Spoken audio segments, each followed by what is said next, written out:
Hey everyone, Jody from Bird Dog Off-Road Adventures here. Today we're going to do a install on a TrailRax TMRX.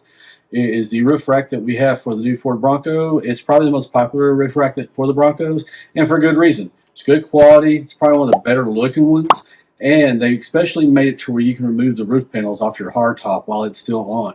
So hang out with us. We're going to show you how we do it. Now, we're not going to be very granular because there's a ton of videos already out there, but we will try to pinpoint some of the discrepancies between the videos that are out there or the TrailRax official video versus what we do now. So just a couple of tips from watching some other videos doing this, and we'll point those out to you. So just hang out and hang tight. And if you think about getting this roof rack for yourself, please use our affiliate link down below. It's a very teeny tiny part that helps us. If you're going to buy it anyway, you can still use your coupon codes or whatever they have going on at the time, but it still gives us a small, teeny tiny credit for it. Just helps support us and helps support the channel so we can bring you guys more content. All right, so I'm very impressed with how this is packaged. I think Witten's so impressed he can't even focus. He's concentrating on birds. But regardless, man, check out the way this foam is like molded in. So like this is the Rax packs part, not even part of the main rack itself. But here's the arms. Here's the little base things that sit at the base of the bottom. The hardware was in there. The little things here. Here's the plates that go, the mounting boards, basically, that sit on there. And check out this little, it's like a wakeboard. It's so cool. It's pretty neat. It fits on there perfectly. Like I said, they spend a lot of time packaging this, more than most people do, I can tell you that. Of course, we got our hardware. It fit in that little cubby hole that you just saw. And I'm going to tell you, the most important thing is decals. Does this mean I'm part of the TrailRax crew? I believe so. Can't wait to get this thing on and try it out. Just going to forewarn you guys, if you get the rack, this one piece right here is pretty darn long. So you might have trouble getting it in your house if you plan on doing it indoors. So anyway, hey, check it out, new bike. So, all right, we'll show you guys here in just a minute what that looks like. So I was staring at the birds and the rats and squirrels and whatever the hell else is down there, and rabbits. So I opened this up, the long box, and it's packed pretty sweet, man. They did a really good job with the molding here. So you know it's going to be good and protected. Now I'm just going to go through all this. I'll do this off camera just to make sure everything's here. Every little piece. Looks like that bricks of cocaine here, don't it? But I'm sure that's not what it is. You know, check out the hardware. And first and foremost, make sure I got everything before I even start this, because last thing I want to do is start this and not have everything I need and have to have it sitting out waiting for them to ship me some new stuff. It happens. It's not in particular to any one manufacturer, but all of them do have this happen at some point in time. So, you know, people make mistakes. You always want to make sure you plan around that just in case. So we'll check this all out, and then we'll get started here momentarily. Like I said, another shot of the new bike. Sweet. All right, so first thing we're going to do is take you guys to dinner on our kitchen table. No, seriously. So just want to kind of show you this. So they do have this in instructions in other videos.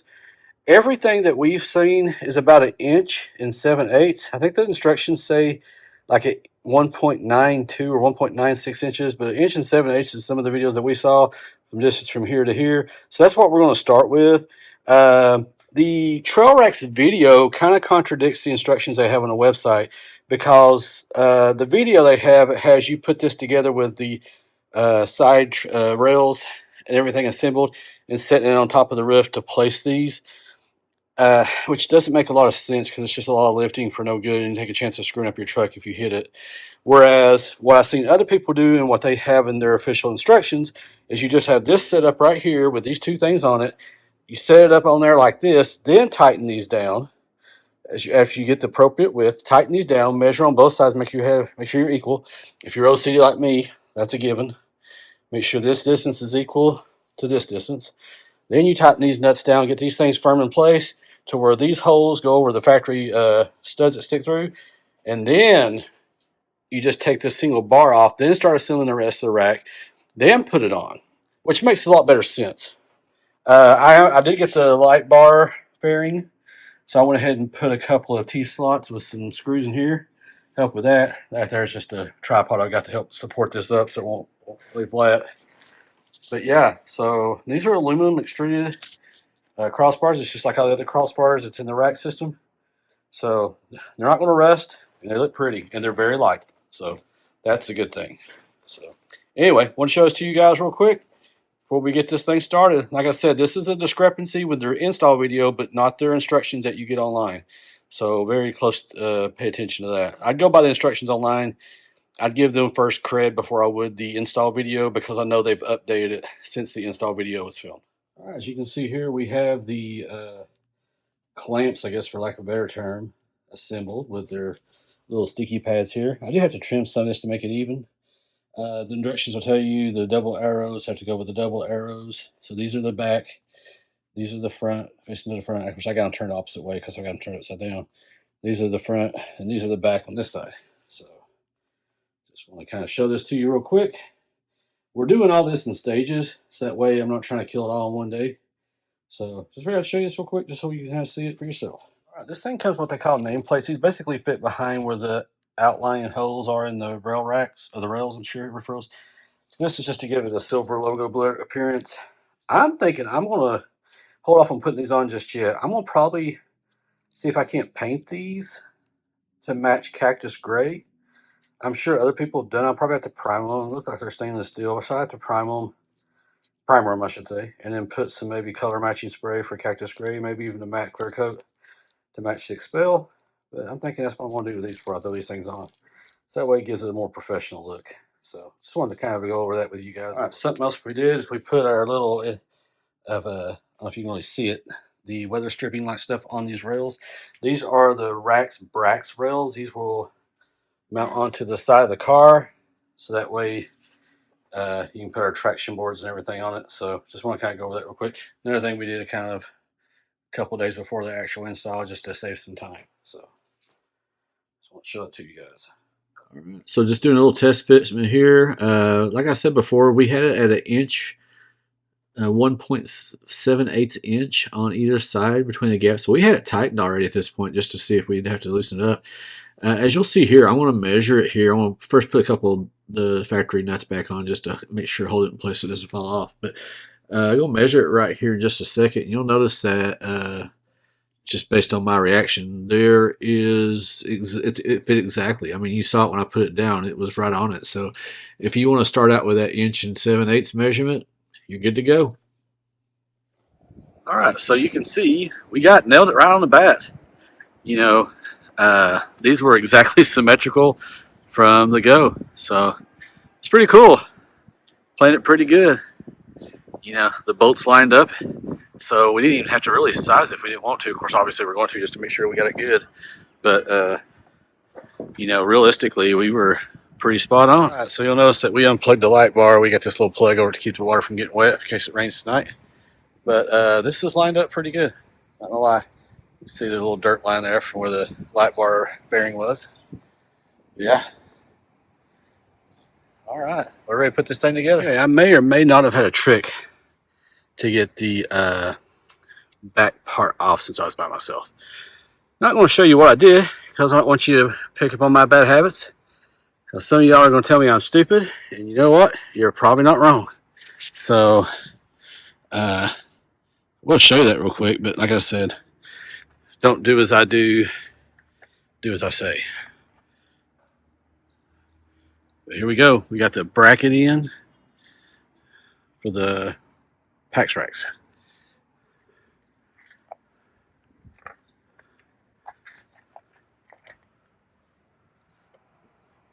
So passenger side. I haven't screwed everything back down yet, but I've got it sitting down on its own weight. So yeah, turned out pretty neat. A little ingenuity on my part. Like I said, don't do this. Okay, so if any of you guys wonder what I use to put my hardtop down with, these cool little things here called Roxworks work really good.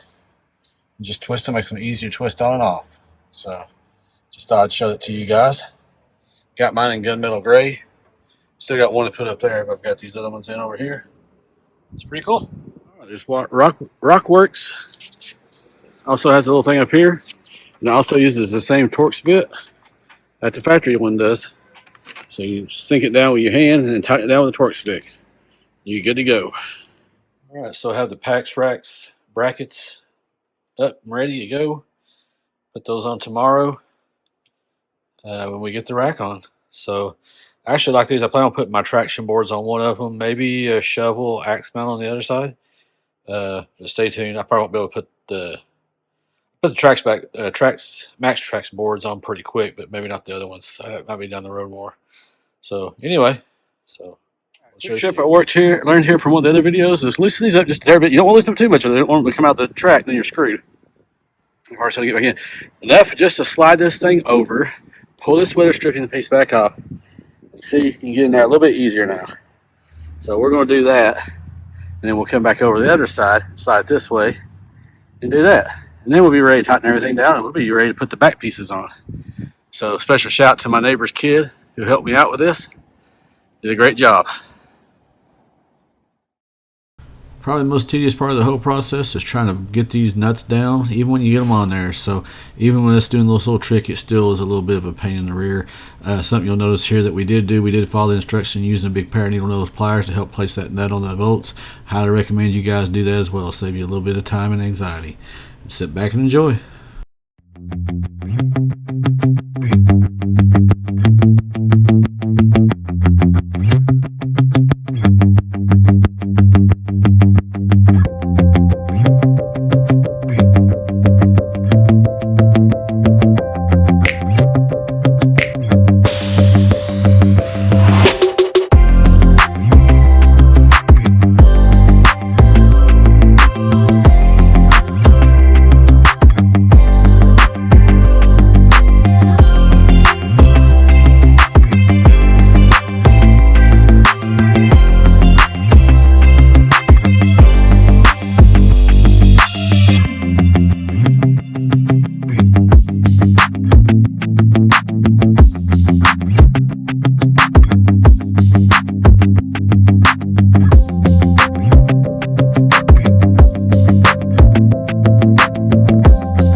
So just real quick, I'll show this to you guys.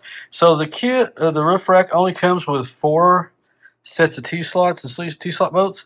So TrailRax doesn't sell them, and they explain why on one of the forums. Basically, they would have to charge more than what we would pay as if we buy them in bulk. So they're trying to encourage people to do it that way, save themselves a little money. So as a frequent customer of McCaster Car, I've reached out to them many times for aluminum spacers and many other quick fixes. I know that a lot of fabrication companies use this company.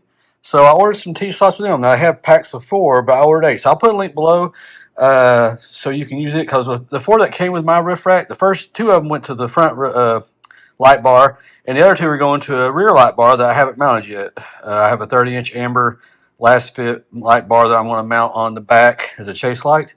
So these right here will allow me to store some other stuff on top of the roof rack. So I'll put these in. They do make some that drop in. I opted for these. Unfortunately, with ones like these, if you've got the roof rack already assembled, you got to take the bars loose to get them on. So anyway, I wanted to show these to you guys, and we'll get these in here as well at some point whenever we start adding stuff to it. So, well, overall, I'm very, very happy with how this turned out. It looks great, looks phenomenal. It has a ton of functionality. Now, there was an issue with one of the PaxRax. 2 of the drill holes were stripped, so I did reach out to TrailRax, and they are sending me 2 new bars. So you know, they take care of their people, and I'll be honest with you, that happens with every manufacturer at some point in time. And The true judgment is whether they rectify it, and these guys did. So I can't say nothing but positive things about them, and highly would recommend this rack to anybody who's looking for a rack for their 6th Gen Bronco. Hope you guys like and subscribe. We got a lot more stuff to come. So stay tuned, and we'll see you guys around.